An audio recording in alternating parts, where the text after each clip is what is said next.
Good morning. My topic for discussion today is biomaterials. I'm Dr. Srilekha from the Department of Conservative Dentistry and Endodontics. Biomaterials has evolved into a new field which has revolutionized the face of dentistry.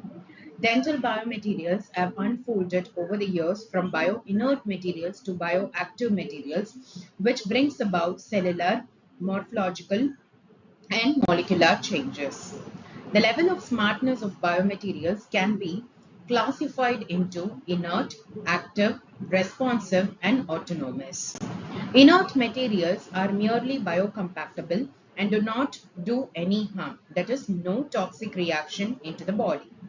Active are the one which offer a one-way uncontrolled release of therapeutics. Responsive can send specific signals that is found in the environment or biological process to them and then release the therapeutic agent.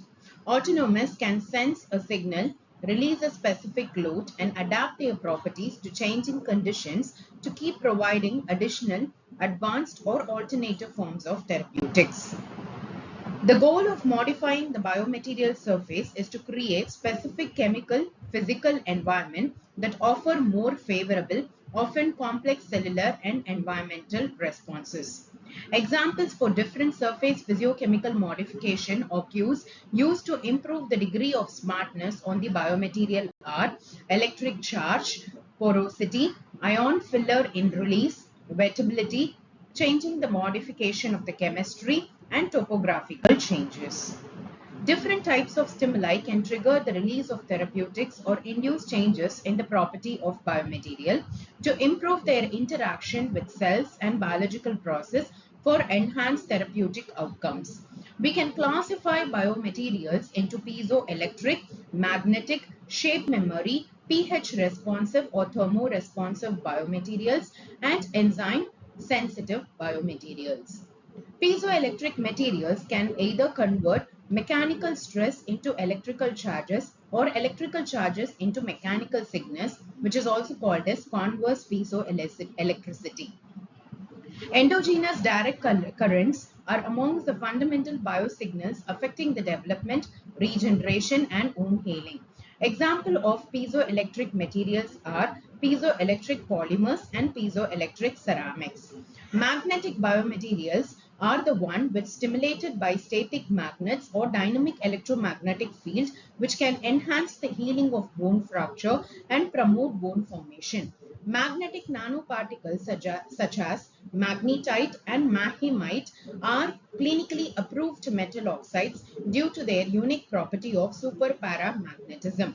Shape memory biomaterials can recover their original shape from a significant and seemingly plastic deformation when a particular stimulus is applied.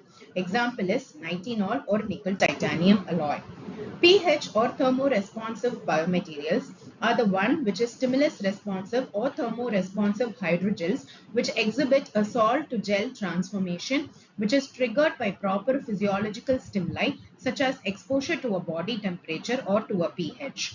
During the salt gel transformation process, cells and the growth factors can be incorporated into the salt in vitro, which can then be delivered to the desired physiological environment in a minimally invasive way by injection and finally reside in the target tissue as a 3D gel scaffold with a controlled release properties.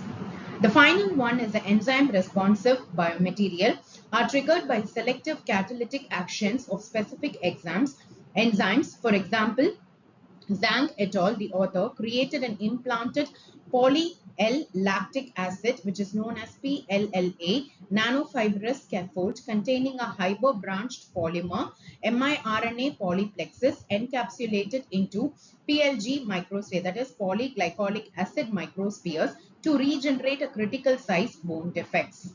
So hence we are knowing about the biomaterials is very incorporated, which very important because it is revolutionizing the field of dentistry. Thank you.